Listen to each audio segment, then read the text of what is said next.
Hello friends, welcome back to my channel. My name is Shay, and today we're going to talk about the things that I read this week. This was a low volume reading week, and I did most of my reading earlier in the week. In case you haven't heard, I lost my grandmother to coronavirus this week. She lived a beautiful life. She was an amazing woman. She was 97. I hate that that's how she went, but at the same time, like, we all got to say goodbye. And it was actually a really beautiful experience for all of us. She left behind an amazing legacy, and she will still be the strongest woman I've ever known. Like, I've never known anyone like her. And I'm trying to keep myself together. But because of that, there aren't a lot of novels this week, but there is quite a bit of manga from early in the week because I did a couple of reading projects for myself. So I'm going to quickly talk about the books first because there's only 4, and then we'll dive into the manga. And so if you're only here for the manga, there's your timestamp, but I really hope you'll stick around for all of it because the books I read this week were great. So let's start with a Christmas read, and that is Wishlist. This is an anthology with 4 authors, Lisa Kleypas, Lisa Cash, Claudia Dane, and Lindsay Sands. So this is a pretty fair collection. I ended up giving the collection as a whole 4 stars because these 3 novels were all 3 stars, but the Lisa Kleypas one was like a 6 star.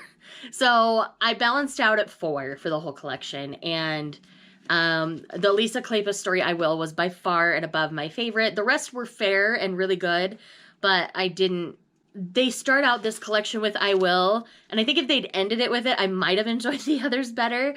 I'm not 100% sure, but either way, Lisa Kleypas actually won a Rita with this short story. It's beautiful. It's about 100 pages long, and I absolutely adored it. So even if you just pick this up for I Will, I promise it's going to be worth your money because, man, I plan on revisiting that story multiple times, and she covers a lot of ground and a long period of time in that 100 pages.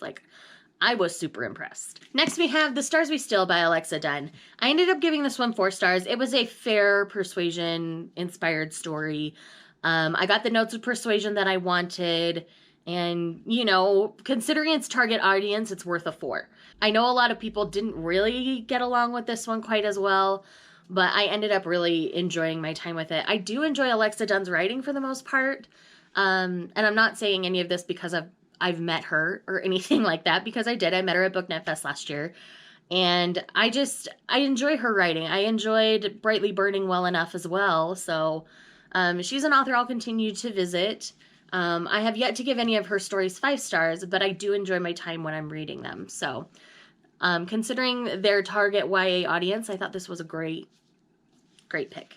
All right, next up, I have Lost and Found Sisters by Jill Shalvis. This is my buddy read with Lindsay over at Lindsay Tut. After our last buddy read, we were both just like, we need to go to an author we know we both enjoy, and that's Jill Shalvis for us. That we tend to really enjoy her novels. I really enjoyed how heartfelt this was and how grounded in family it was, as well as a romance. Technically, I finished this early because it was the only thing I felt like I could pick up and enjoy later in the week. And so I ended up blitzing ahead. I know Lindsay isn't finished yet, but I ended up really enjoying my time with this book. I ended up giving it a solid 4.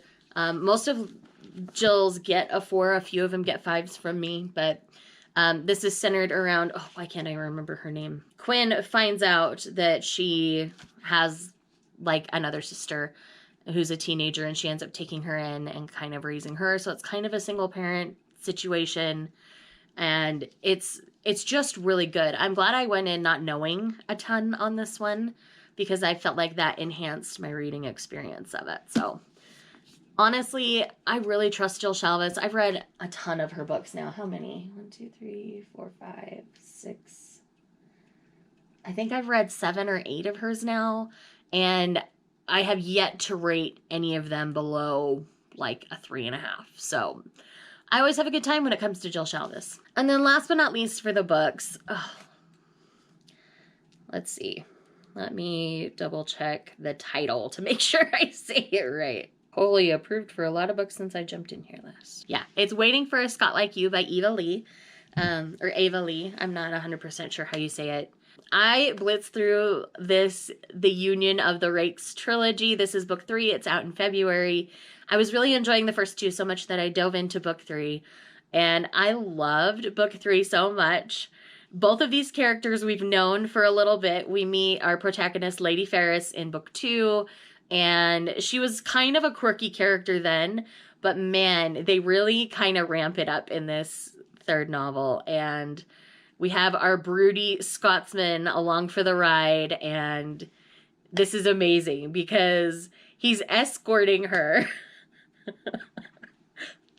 He's escorting her to an orgy. So, like, the first line of the 2nd chapter is, "What does one wear to an orgy?" And I adored this. It was so fun, so steamy, so full of chemistry. I adore these two. They are so grumpy sunshine, and I love that dynamic. Y'all know it. And I just adored this book so very much. We didn't really have like miscommunication as strongly as some of the other books in the series. But honestly, like, I just had the best time with this, and it all being centered around her going to explore herself sexually and the reasons why. Like, I loved this. I gave it 5 stars. Like, this book is so good. And I honestly think it's my favorite Ava Lee I've read so far. But I've only read the Union of the Rakes series. And this one's been by far my favorite. He's very alpha. I know not everybody loves an alpha, but man, he is alpha. And I was here for it. And, you know, it goes alpha when it comes to their sexual times. And she's very into it. So it's all consensual and everybody's happy about it.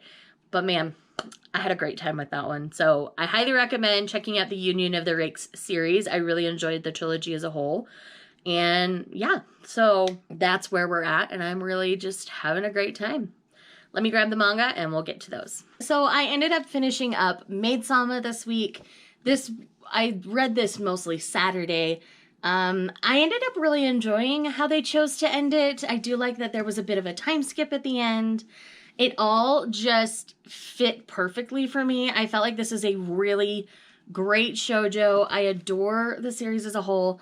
I do want to reread the entire series probably next year so that I get the full experience and the full context for everything. But man, I had a great time. Usui is a type of hero. Not everybody's gonna like Usui, but I like him. I like his sassiness and some of the drama that happens towards the end. It's obviously necessary for the story, but I can understand why they cut off the anime where they did, because not everyone's going to enjoy what happens in the latter half of the series, but I really enjoyed it. Up next, I'm going to briefly mention that I did read the first 3 volumes of Drifting Dragons. I did a try 3 video about this, so I will leave that linked up in the cards if you want my full thoughts, but I ended up really enjoying this. I went in pretty blind to these. I knew it had to do with dragons. I didn't know too much, but I ended up really having an enjoyable time with it. It's much more about the crew of this airship than anything else, and that's all I'm going to say. If you want more details, you can definitely go check out that vlog because I get pretty detailed in it. All right, the next big chunk we've got is volumes 6 through 10 of Rhondma half, or Rhondma 1/2. I don't remember how y'all properly say it. But this is all that I had in this edition so far. I need to collect the next set of these. But this is just a really fun slapstick kind of comedy. And it's just really fun. I swear Rhondma's got a harem at this point. But it's a lot of fun. I really have a good time with these. I did do a try 3 on the first 3 on this one. So I will leave that linked in the cards as well so that you can get like what the series is actually about. But I gave each of these 4 stars. They were just what I needed early this week, and it was great. I really loved it. Next we have Something's Wrong with Us Volume 4. Oh my gosh, this volume. This is a romantic suspense is what I'm gonna call this, but it's definitely on the darker side, and I love this series so very much. It's got sexual chemistry, and they do finally get a little smutty here in this 4th volume, but it's very centered around a particular family dynamic and lies that were told within this family dynamic. So it's really interesting. People's lives were on the line for those lies, and it's, oh my gosh. And the lies continue to pile up, and this is brilliant storytelling. If you want to know how to do romantic suspense, read this series. It's glorious. I love it so very much. And then last but not least for this week, this is probably my shortest weekly wrap-up I've done so far since I've switched to weeklies, and that is My Senpai is Annoying Volume 3. I love this cute little office rom-com. Futaba and Takeda are really fun to read about, and their friendship continues to deepen, and Futaba's feelings continue to deepen, and she's starting to like realize that that's what's really going on for her, and it's brilliant. I love it so very much, and this is such a fun series. I really hope with all my heart you guys enjoy it and give it a try, because I laugh, and it's so funny and heartfelt. This is like the adult version of Kaguya-sama to me. So if you've read Kaguya-sama but you've not tried this one, I recommend trying this one. It's a lot of fun. So friends, that was my reading this week. I hope y'all enjoyed what I had to say. I'm sorry it's lower than normal, but honestly, you probably should get used to that. I'm going to be slowing things down a bit in 2021, but I have another video talking about that coming up in the next week or two that you guys will see, so you'll get all the details on why and things. So thank you so much for watching this video. I love you all, and I will see you tomorrow.